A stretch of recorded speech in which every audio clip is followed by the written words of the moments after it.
What do I mean by peak performance? What do I mean by peak performance agent? So what's going on in the brain and the body when people are performing at their best? We literally define peak performance as nothing more, nothing less than getting our biology to work for us rather than against us. Flow states are not singular experiences. They're a spectrum of experiences. Flow states have triggers. Preconditions lead to more flow. They drive attention into the now. Flow follows focus. It only can show up if all our attention is the right here, right now, and the thing we're doing on the task at hand. That's what the triggers do. They drive attention to the present moment. They do it a bunch of different ways neurobiologically, but that's what they share in common. Creativity is a really big flow trigger. So when we link ideas together in a novel way, that's pattern recognition. You just have to map your experience onto the 26 flow triggers that have been discovered, and you can duplicate in other aspects. Yeah. What does it take to do the impossible? What does it take to level up your game like never before? What does it take for individuals, organizations, for even institutions to achieve paradigm shifting? Nothing is ever the same again, breakthroughs. Our mission is to decode the neurobiology of flow and cognitive peak performance. Access the minds of maverick scientists, groundbreaking innovators, and world-leading experts to understand what it takes to achieve ultimate human performance, so you can feel your best, perform your best, and accomplish your boldest goals. I'm your host, Rian Doris, and together with best-selling author Stephen Kotler, I present to you Flow Research Collective Radio.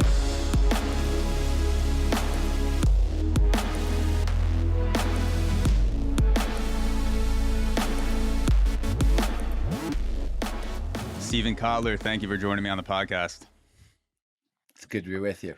Yeah. So I'm going through your book, Gnar Country, and I love it. And you're an absolute psycho. Like I respect, I respect the hell out of it. There's one line in the book where you say something along the lines of, I've filtered out my life to the point where I want to maximize the amount of times I'm on the slopes for a powder day, and you calculate that down to like 268 days or something.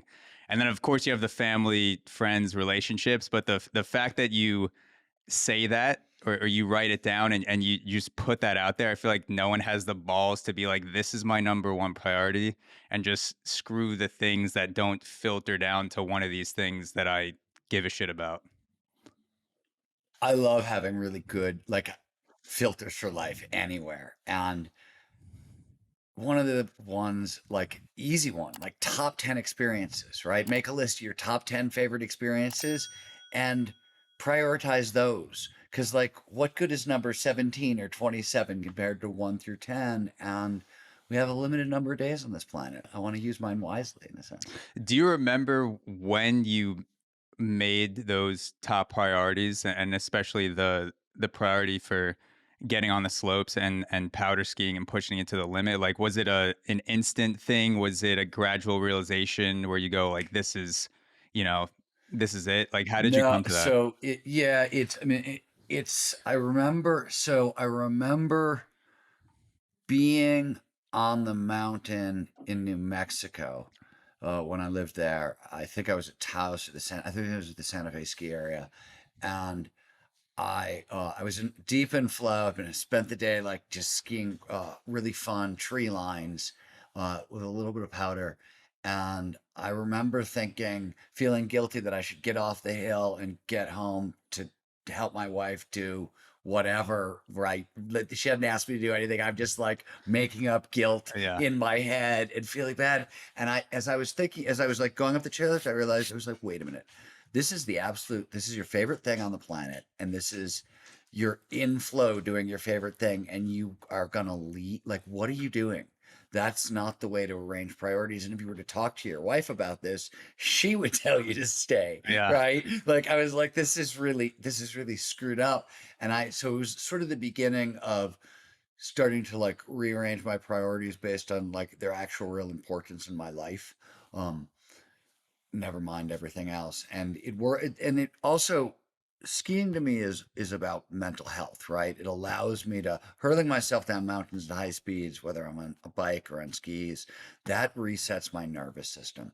gets me into flow, resets my nervous system, and allows me to come back into everything else at maximum. But it's got to be my first priority, because if my nervous system gets out of whack and I can't perform my best, nothing, Mm. why bother? My attitude is I don't want to go into anything if I can't, give it my all and be at my best. And there's certain things I have to do to be able to do that. One of them is get into flow regularly, and skiing is the best way to do that. So in a sense, I'm prioritizing my mental health above everything else so I can do Yeah. everything else. So I'm curious, how did you work that out with your wife? Because I know a lot of people, like it's such a cliche that a guy wants to do something, whether it's skiing or fantasy football, basketball, pickup game, and in all the rom-coms, it's like, well, I got to ask my wife, like, is she gonna let me do this? How do So I work yeah, around it? so interestingly, um, my wife and I were married in a Jewish wedding ceremony, and when you're married in a Jewish ceremony, you have to sign a ketubah before you get married. And a ketubah literally is the rules for marriage, the rules for divorce. These are the things. So my wife and I run a dog sanctuary together. That's one of the things we've done for about 20 years. And on the ketubah, I had one condition and she had one condition. She can divorce me if I'm mean to the dogs, and I can divorce her if she tries to stop me from doing action sports. Wow. So it was established. I went in. The one Joy and I got married fairly late. I was in we met when I was in my late 30s. I think we got married right around the time I turned 40, and she turned 40. So we had done we'd been in a lot of other relationships along the way, and we had sort of figured out things you want to do right and things you do want to do wrong. And that was, one way or another, having those ground rules going in was really useful. And so in my work at the Flow Research Collective, right, when we train people, one of the things that's really great about flow, we talk about peak performance, we talk about how flow amplifies all these various skills. One of the things that goes up is motivation, productivity. And been different studies. McKinsey, the business consultancy, did a 10-year study where they looked at top executives in flow. You want to know how much more productive they are in flow than out of flow. On average, and I always tell people, you guys sort of take this with a grain of salt because it's self-reported. But I will say it's a good study. They spent 10 years data together and they went global. On average, it was 500% more productive. Wow. The moral here is productivity goes through the roof in flow. So it actually gives you time back later. So making flow and putting yourself into flow the center of your priorities makes the most sense from a peak performance standpoint. And when you do that, there's a bunch of different things that have to shift. And one of the things I always tell people is, whether you're at home or you're at work, you got to have your conversations first. You got to talk to your kids. You got to talk to your spouse. You got to talk to your partner. You got to talk to your boss. You got to talk to your friends. You got to say, this is what I'm doing. This is how it works. This is the biology of it. We know it works. It's, but this is what I need to make that possible. You're going to get more of me back, and you're going to like the version of me that you get back better. But this is what it's going to take. Yeah. And that's sort of how I approach So if you want to be able to get into flow in a marriage, have your number one priorities with your spouse, and then convert to Judaism or have a Jewish wedding. That's the best way to do it. Just sign a ketubah, whatever your version of the ketubah is. I don't think you need to do all that. Yeah, have some sort of agreement or like acknowledgement like that. Agreement. Yeah.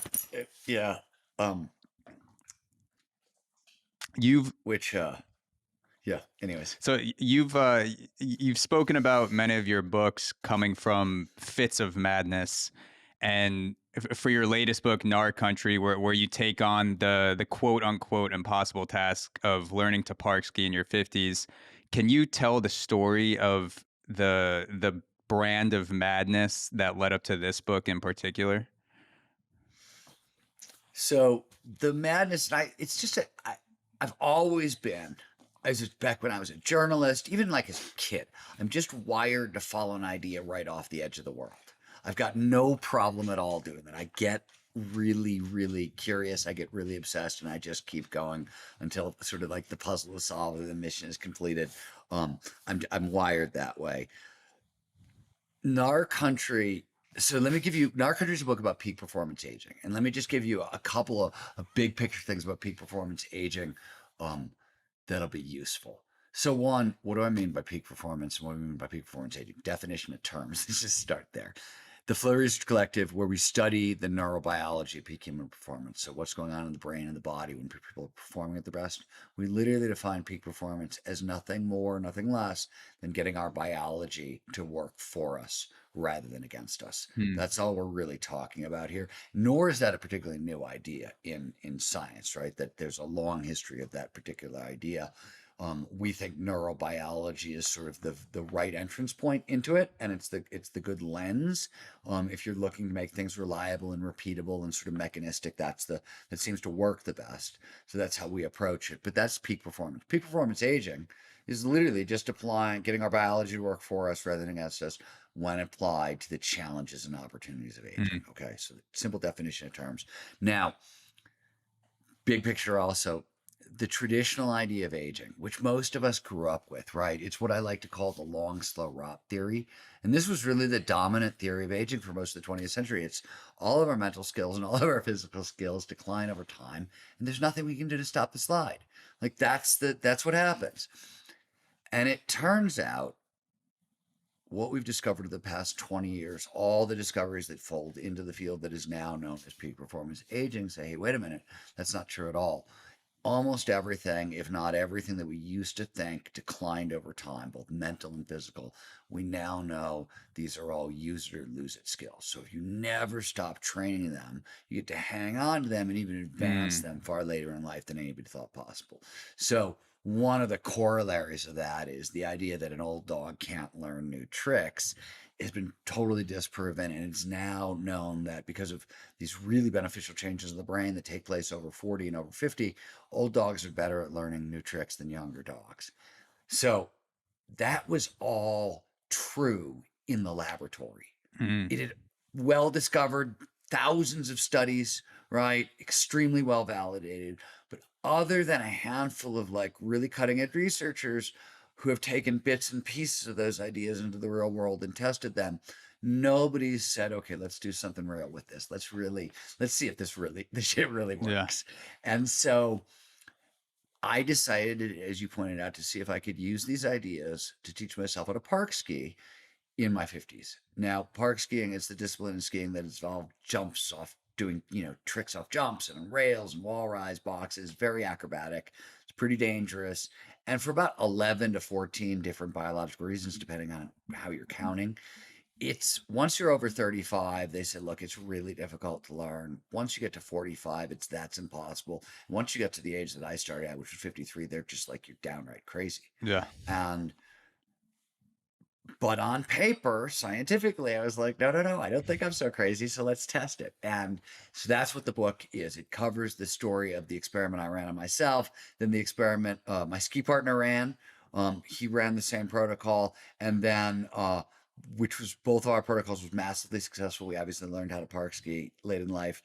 We then reran because two people don't a study make, right? It's cool pilot data, but then we took 17 older adults ages 30 to 70 basically, and using the exact same protocol, same ideas in 4 days on the mountain. Most of them started out, by the way, at the intermediate skier snowboarder level, so they weren't even experts. We got them up and running in park skiing and park snowboarding. So thought it was successful. That's the story told in the book. And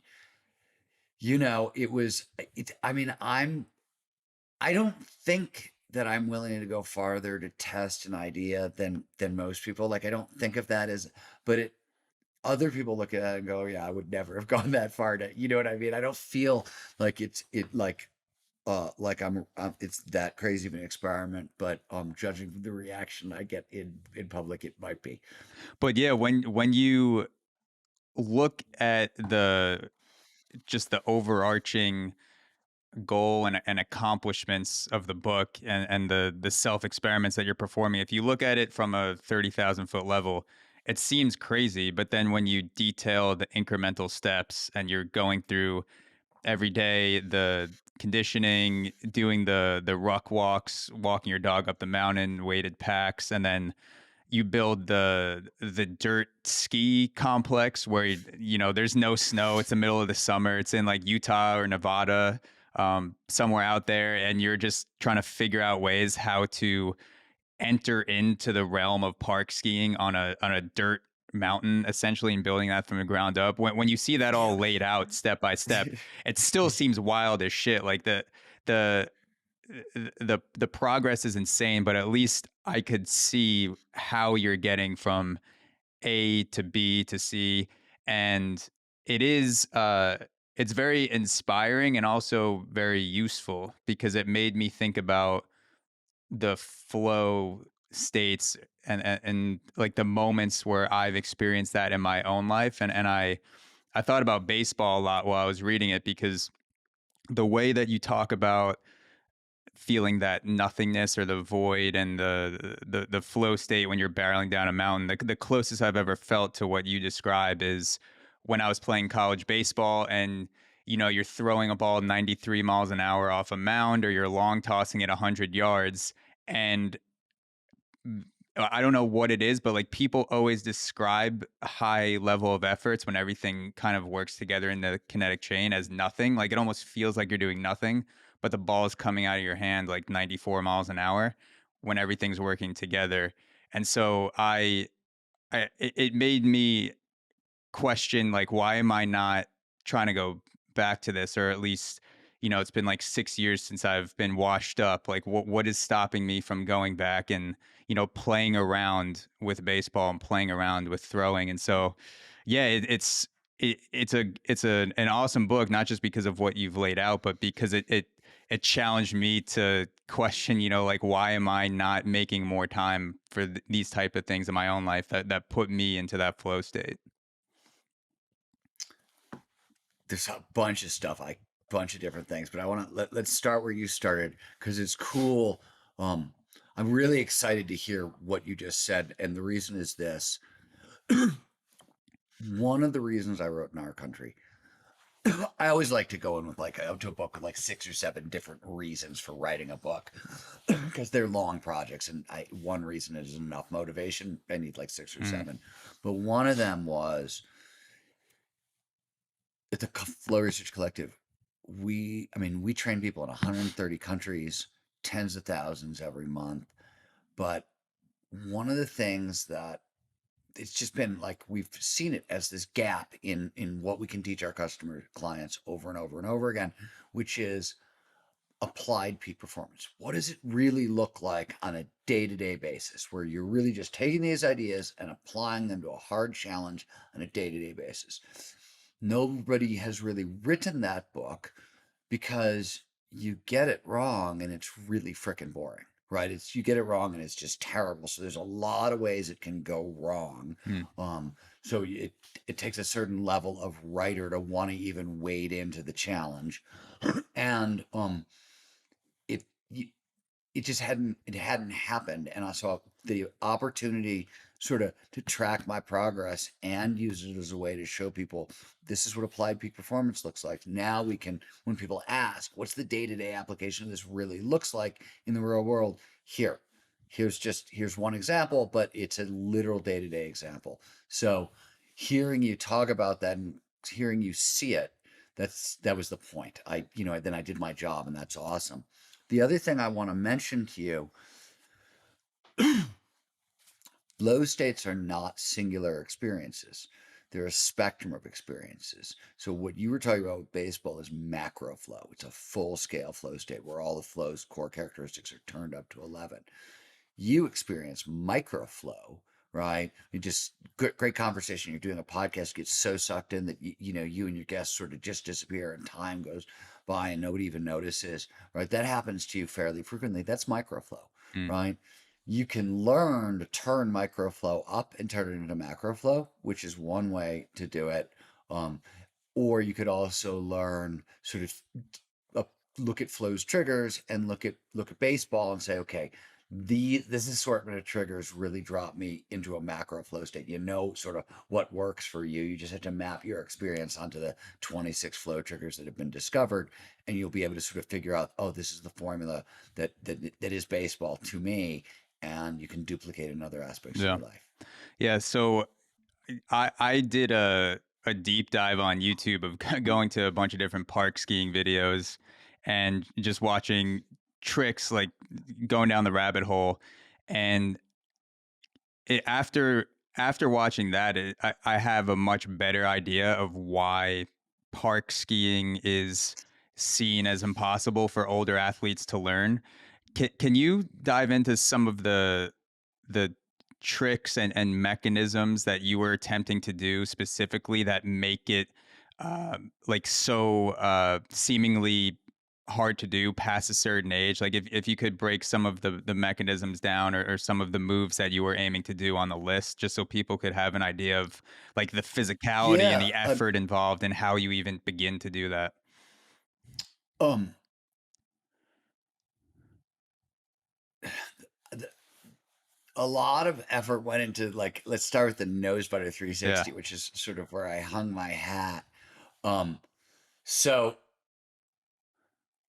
a 360 means the skier hits the jump and spins 360 degrees in the air, and you land face forward.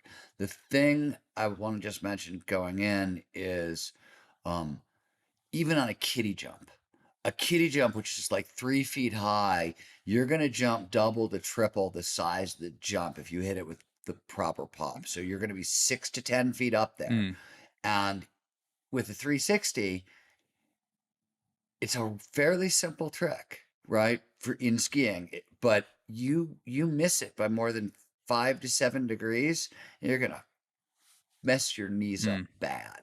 You have to land it very much facing forward, and that requires getting a lot of air sense. And most people, when they start spinning in the air, they'll do things like close their eyes, or they won't be able to see anything move around them. Nose butters make it more difficult because as you're going into the jump, you're putting all your weight on the noses of your skis, the front of your skis, so you're popping up on the noses, and then they will collapse a little bit and bounce you back straight, and that extra force spins you into the air.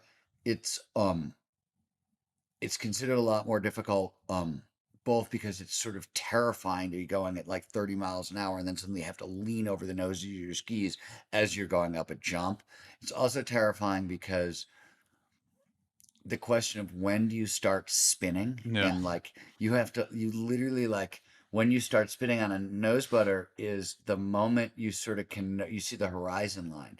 So essentially you're just spinning into the void, and it's this, like, just, it doesn't matter how many times you do it, there's this moment of I'm just spinning off the edge of the world. So there's a lot of psychological factors that are difficult. I spent a lot of time. I'm still working on that trick. But I spent most of the book working on it. That's just one example, but there's tons of them. 540s was the next step, a nose butter 540. So I add an extra 180 degree or 80 or 90 degrees, 180 degrees of rotation and land backwards. Um, Landing backwards is a wild experience, when you're Yeah. clearing 10 feet of space, 20 feet of space. There was a lot of that stuff. The reason it's considered difficult for older adults to learn, there's a bunch of them, but fast twitch muscle response declines over time. That's one.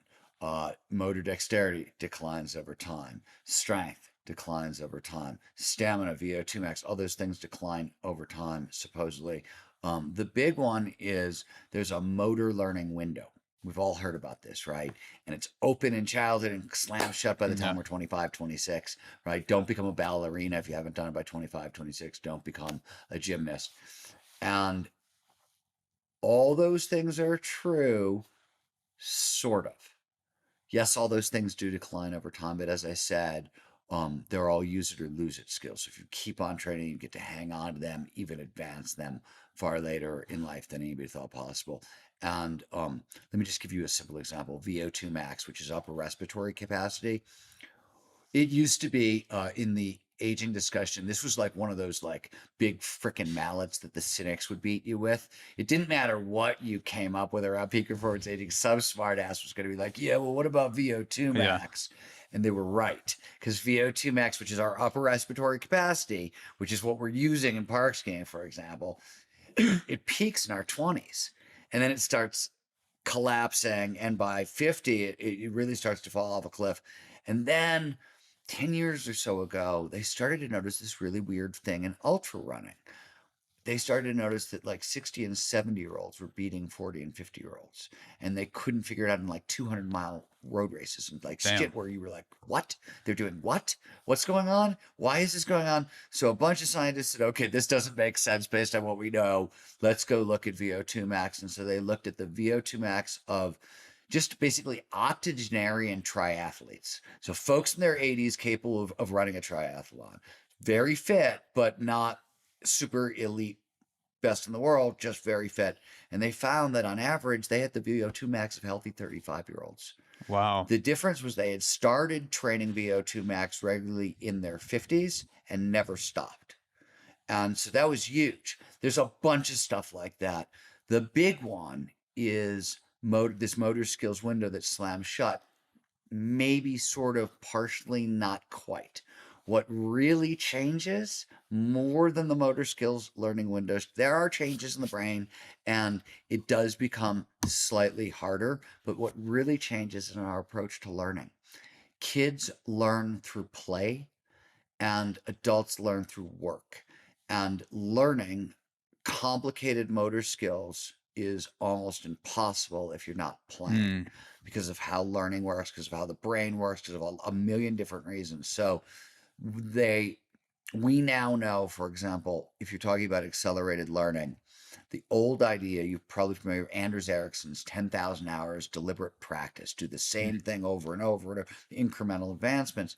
And there have been three arguments against that. One I made in The Rise of Superman, and involves flow, which amplifies learning.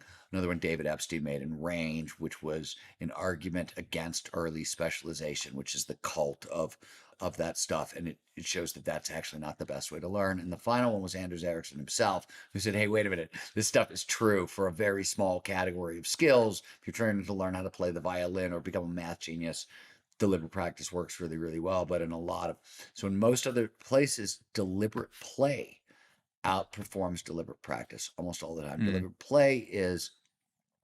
practice is I'm going to do the same thing over and over with incremental improvement. Deliberate play is I'm going to do the same thing I did last time, and then I'm going to improvise on top of it. And it doesn't matter really which direction I go in. There's no right, there's no wrong, there's no shame, there's no self-consciousness, because I'm literally playing and exploring movement and not, right? And as a result, there's a whole bunch of things that happen, but shorthand, you get a ton more neurochemistry when you're playing. And the more neurochemicals that show up during experience, the better chance that experience will go from short-term holding to long-term storage. So play produces way more neurochemistry than deliberate practice. Simple reason. With deliberate play, there's one wrong answer. I did the thing I did last time, right? Everything else is a right answer. All right answers give you a little bit of dopamine, and for playing, you get a little bit of endorphins. With deliberate practice, there's only one right answer. There's only one thing that will give you that dopamine and cement that into long-term memory. Everything else is a fail. So you don't even get the information, as much information from failures as you do playing. You learn more, both positive and negative, from play. So if you reboot play and a handful of other things, you can actually learn significantly better later in life. And all those other skills that I mentioned are also trainable. So everything's trainable in ways that we didn't believe. And you can sort of reopen that motor learning window, provided you kind of approach it the right way. Yeah, so play still involves a plan, but then you have the improvisation aspect on top of that, where it's not totally a rigid structure. Let me tell you what we did. This may be a little too geeky on the skiing, snowboarding side, but like go for it. So here's what we did. And we did this for ourselves, and we did it for everybody else. Couple things you need to know, big picture. One, flow states have triggers. Preconditions lead to more flow. How the triggers work, there's 26 triggers. They all do the same thing. They drive attention into the now. Flow follows focus. It only can show up if all our attention is the right here, right now, and the thing we're doing on the task at hand. That's what the triggers do. They drive attention to the present moment. They do it a bunch of different ways neurobiologically, but that's what they share in common. Creativity is a really big flow trigger. So when we link ideas together in a novel way, that's pattern recognition. And pattern recognition is really fundamental to survival. So we get to reward with dopamine. So we know this. You've done a crossword puzzle with Sudoku. You get an answer right, that little rush of pleasure. That's dopamine. So if you're a skier or a snowboarder and you look at a terrain feature, you look at like a snow berm and go, oh wow, I can grind that. I just lost my voice. No, take your time. But yeah, having having that play aspect and not sitting within the rigid structure, like you don't know exactly what workout you're going to be doing 6 weeks from today. It could could depend. Well, that's, I mean, that's totally demotivating anyways, right? Yeah, that's one of the things that I loved about horrible. That's one of the things that I loved about the book, was how flexible you were on the mountain, and your willingness to improvise or perform different challenges or slopes during the day, depending on certain factors, to hunt the dopamine, to hunt the flow state, like you say in the book. And something that is changing now in sports, and particularly baseball, but this is like a very recent thing, is incorporating more play into practice. Like I would know exactly what I was doing in college baseball 4 to 6 to 12 weeks out. I'd have it written out on a program. You perform it. If it's, you're feeling pain or off or something, you just you do the exercise, and then you perform prehab or rehab in between. But you don't deviate from doing the 35 throws at 30 yards, 50 throws at 80 yards, squatting 5x5, deadlifting it's all just predetermined. And one of the things that I started to incorporate in my workouts after baseball, which I want to bring back to when I start to throw again, is improvising what I want to do that day on top of the plan, like you broke down so well in the book, and not demotivating myself with such a rigid, kind of stale, typical workout program.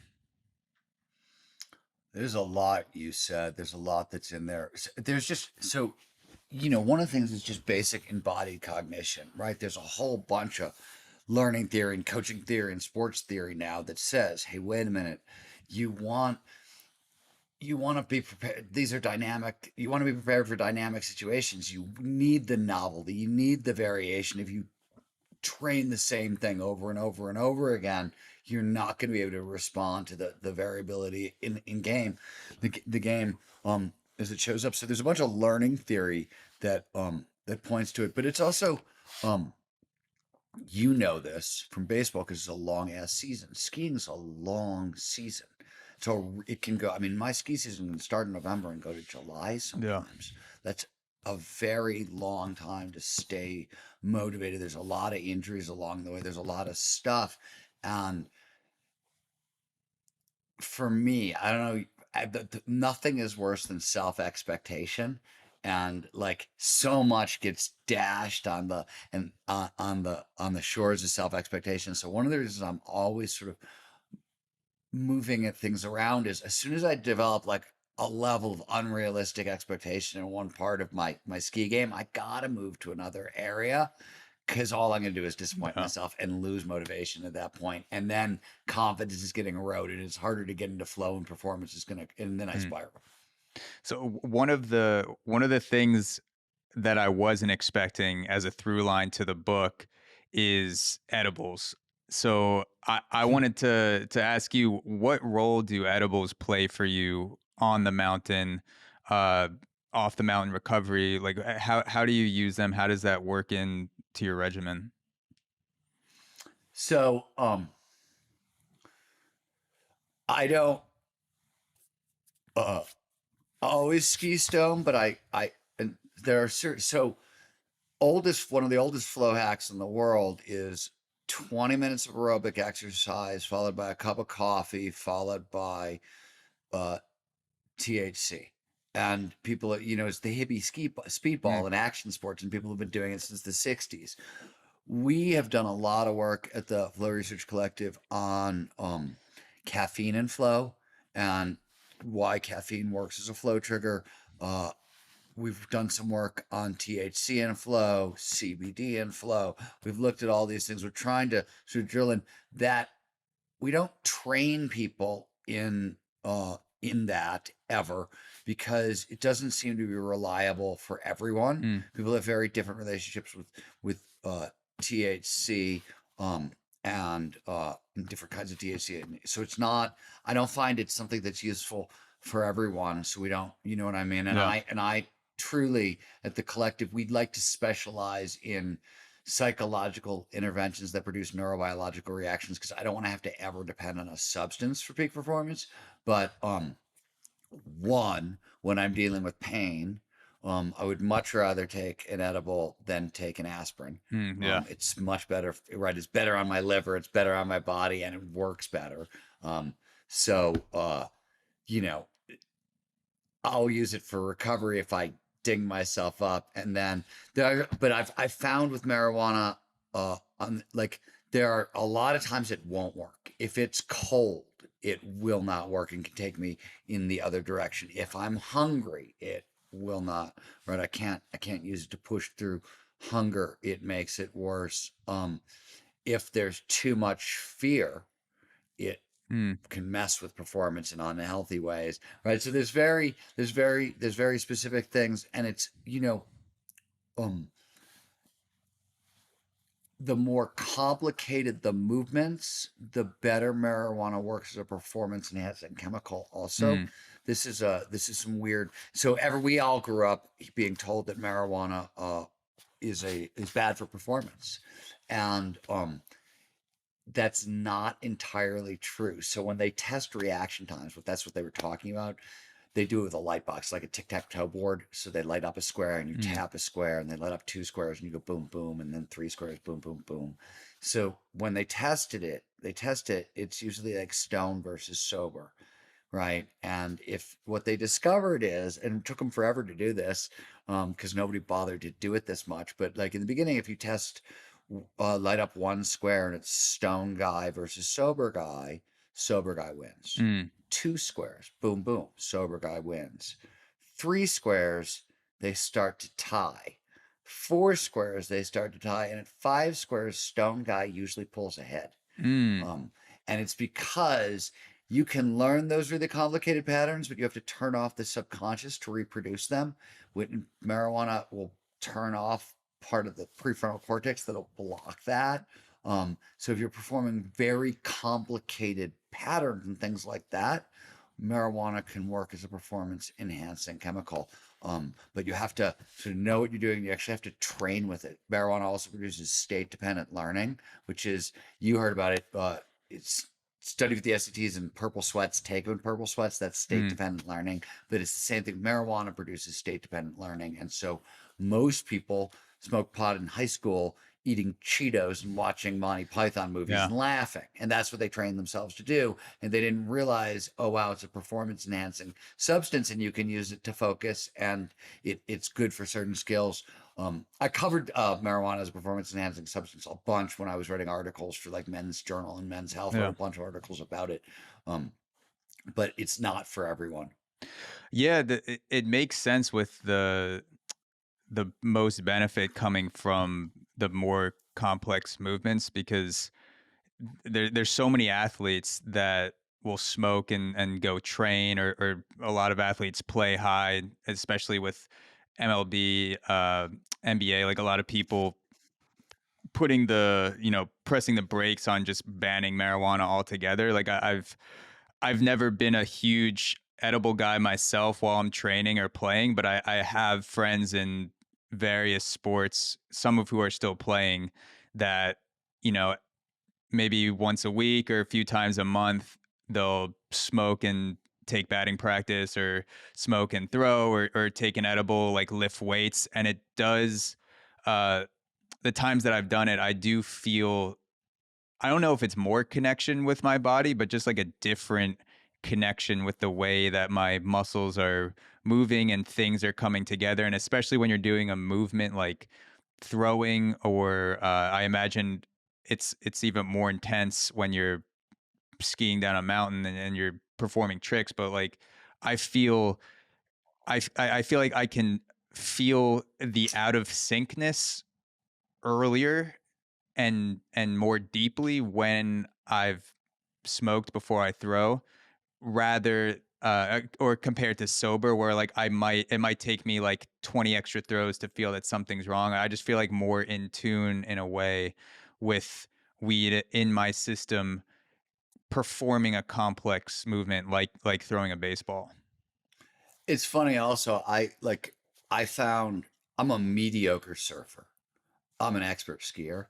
If I try to use marijuana while surfing, um, it's terrible. I'm so much more like it doesn't help at Yeah. all. Like so I've discovered that like it's the more expertise I have, the more useful it tends to be for me. Um, Again, that may just be me. That Yeah. may not be other people, but like um and you know marijuana it's, I mean, I remember the very first pro ski shoot I was ever on. It was a photo shoot at Squaw Valley in we were Palisades. We had early ups. It's like 7 o'clock, 6 o'clock in the morning. We're on top of this massive cliff. It's the early 90s, and there's like 10 of the best skiers in the world up there. And the wind is howling. It's like 80 miles an hour, and they're all huddled together behind this like one thing trying to get stoned. And it's like 6 o'clock in the morning, but so many of the pro action sport athletes were using marijuana as a performance enhancing chemical. It was everywhere that you had to. I wasn't. I came to marijuana late, as when I got Lyme disease. I came to it as medical Mm. marijuana. It really helped with my recovery. I wasn't a huge smoker before that, but I remember like this was in my early 20s when I saw that for the first time. I was like, what the hell is going on? Like I didn't like it didn't make any sense to me until that was where all those articles I wrote came from. It was trying to figure out what I was seeing all over action sports, why it was happening, because it didn't, you know, everything we heard about marijuana growing up said, no, no, this is dumb, don't do this. And yet it was everywhere. Yeah. And they're pro athletes. They know what they're doing, right? They obviously like you can't say it's bad for performance if they're all using it at this level. Yeah. Yeah, it's funny 'cause, all the athletes, like you mentioned, they're smoking marijuana, and at the same time, there's all this information saying that it's horrible for performance.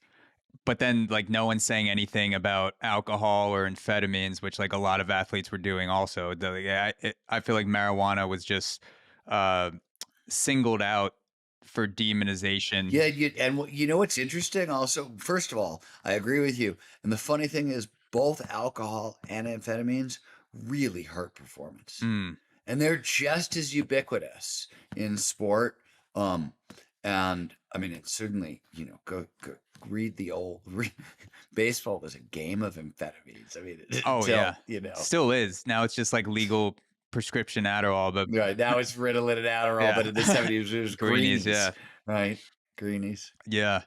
It's I know that alcohol is terrible for performance, but one of my favorite things to do is in the afternoon to rip a shot of whiskey on the lift before I go down like maybe my last like 5 or 6 runs of the day. And I know I'm probably performing worse, but it's just like the lack of inhibitions or what like the Yeah, alcohol people gives you. It's like pe- I don't know that I'm performing worse, but it hits me, and like the combination of the warmth going down my throat and the cold, I'm just like, oh, this is like making me feel alive, and it's fun, but I know it's not the best for that for performance.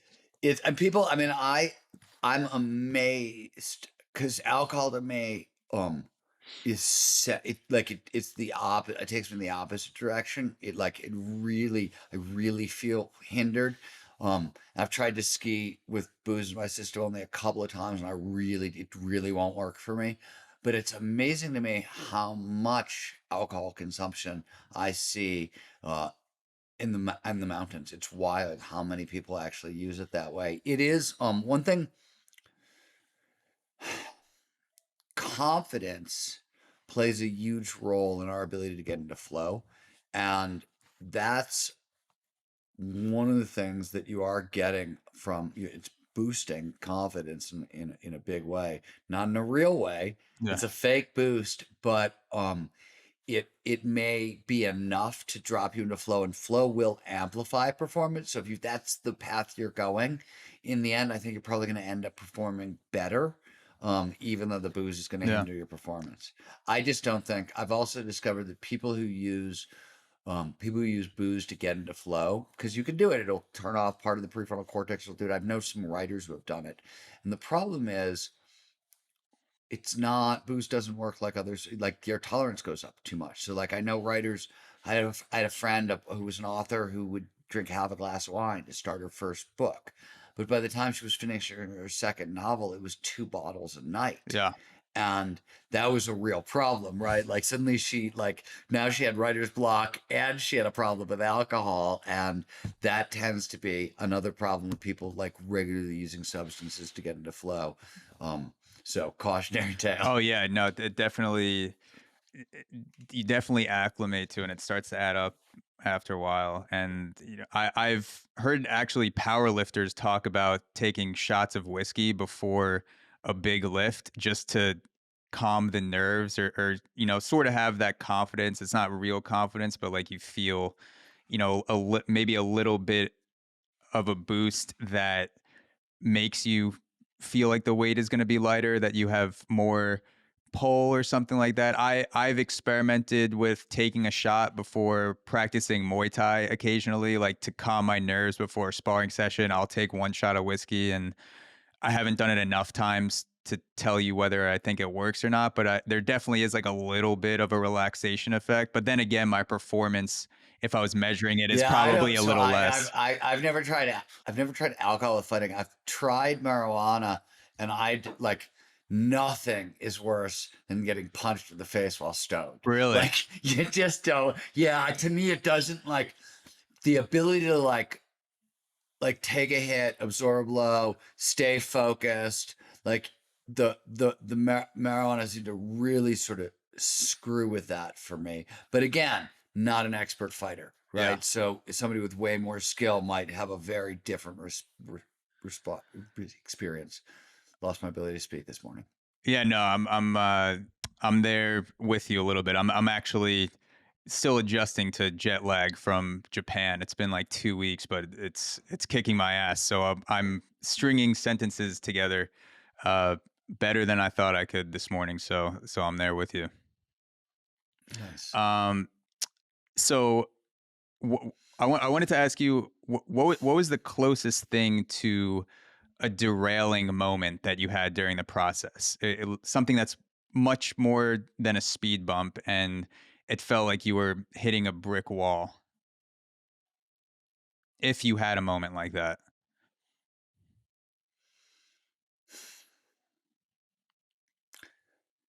There were a couple. So when that guy T-boned me, that was midair. I did not. I thought that was the end of the season. That was such a freak accident and a I mean, it was a really big accident. He skied into me. We were both probably doing 40 miles an hour, and we were flying down a cliff. The fact that either of us lived, let alone like walked away and had a season, was a miracle. So that was one. Another one was so this is odd, and I underplay it a little bit in the book, but I skied a line called Pencil Shoot. It's like a 75-foot straight line, and I skied it the first time, and it was terrifying. And there was a gap between when I skied it the first time and when I skied it the second time.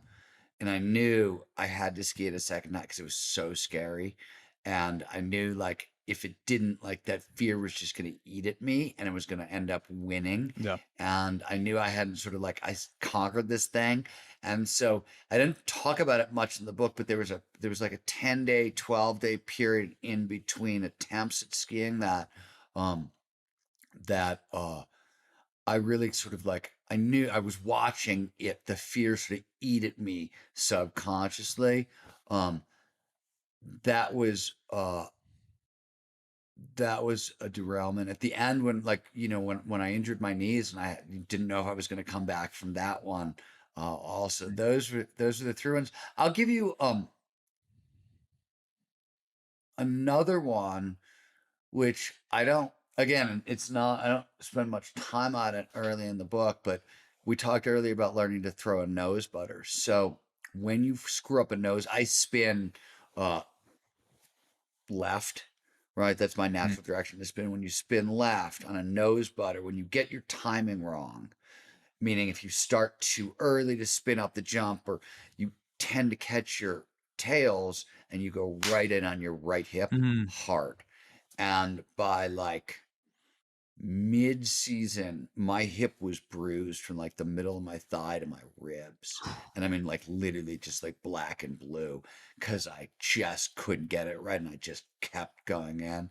And that was I didn't know if I was going to fix my time. Like, it was getting to the point where I was like, holy crap, I'm going to lose my ability to move, and this is getting like serious. I'm going to have to Yeah. actually stop. So there was some of that. Those were the ones that sort of were the biggest, but none of them felt like real derailments. And the worst of it was the pencil shoot fear, because I've seen fear just derail a season before, where there's something I really want to do and I show up at the mountain every day saying, okay, I'm going to do it, and I don't. Mm. And it just chews through your like self-confidence and self-worth. And or at least for me, I don't put it down. um and so that one was serious. How do you manage the fear versus the self expectation? Because you mentioned that one of the worst states you can be in is having too high of a self expectation, Yeah, but too fear much. also connects to that because you're afraid of something and you're like, well, I have to do this. How do you sort of manage that balance of pushing through the uh, fear? so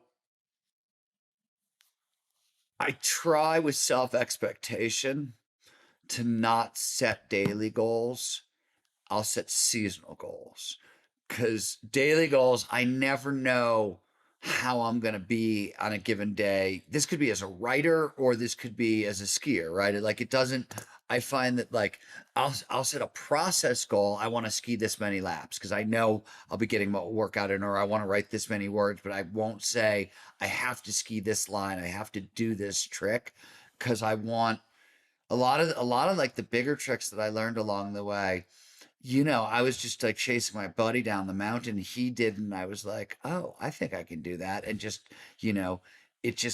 I saw it, I felt it, I had it, I tried it, but though you can't plan for those. Mm. So as we start to end off, I wanted to get into the immense ordeal that you went through with Lyme disease, and I won't ask you to recount the story because it's you can find it on a bunch of other podcasts, and you have Thank a you, book about it. thank you so much. Uh, what's the name of the book? It's West of Jesus. West Yeah, of Jesus tells the full story. yeah. Yeah. So the question I had for you is that just to summarize, you experienced a huge battle with Lyme disease earlier in your life to the point where I think you described it as 10% functionality, couldn't leave the couch, contemplating suicide. And then through surfing, you were able to heal your body, going from 10% functionality to 80% functionality. Do you do you see any crossover between learning to surf to essentially save your life and learning to park ski to defy life's limits? Did you find yourself like Oh drawing yeah. upon different things from the Lyme No, disease? that's an interesting question. So the reason surfing worked is because it was dropping me into flow, and really short version. Flow massively boosts the immune system. resets the nervous system, boosts the immune system, does a lot of really good things. There's a lot of neuroimmunology here. But the very same thing that helped me go from seriously subpar back to normal. And it's not just me, by the way. Herb Benson, who mapped what's known as the flow cycle, the 4 stages of the flow process, and really looked at the neurobiology underneath this. He has said most cases of so-called spontaneous healing, you're really looking at this flow mechanism. You're looking at this Mm. neurobiology. This is well known, been known for a while. But it wasn't at the time that I did this. So I was one of the first people through that doorway. Um, but the same thing that will get you from seriously subpar back to normal flow will help normal people go all the way up to Superman. So in my career in my 20s, I actually was looking at flow as a performance accelerant. I got sick at 30 and then suddenly realized that it helped on the other half of the spectrum. And then, on the other side of that is when I sort of wrote West of Jesus, which was my first like real deep dive into the neurobiology of flow. Like, Mm. what the hell? Okay, Yeah. I've seen it everywhere. Let's figure this out. It was the beginning of my obsession. Yeah.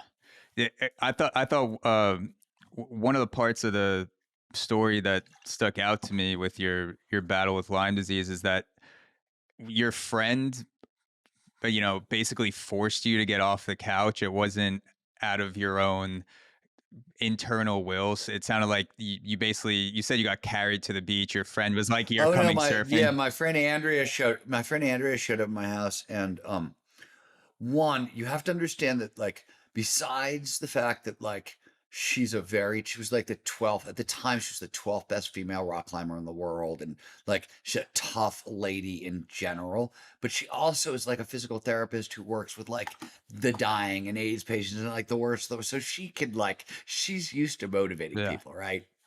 She literally showed up at my house and said, "We're going surfing." And I literally couldn't walk across the room at the time. And I was, we're not going surfing. Yeah. Go fuck yourself. Right. But she would not leave. It was like 4 hours later when I was like, anything to get this woman to shut up.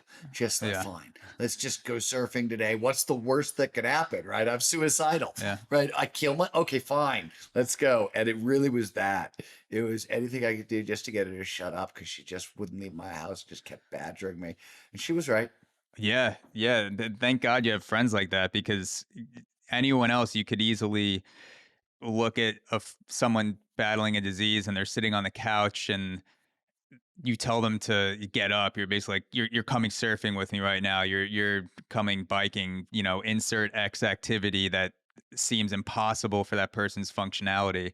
And you always have the out of, are you kidding me? Like, I can't move right now. And then 99% of people would be like, yeah, that makes sense. Like, let's just chill inside. But to have someone like that forced you to do a task that And should have been impossible is amazing. she also knew me, right? We'd known each other a very long time. We had done a lot of stuff together, gone through a bunch of stuff together, and she knew me. And so that was,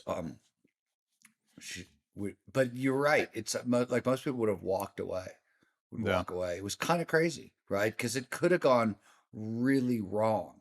Um, if I would have gone surfing and not gotten into flow that day, right?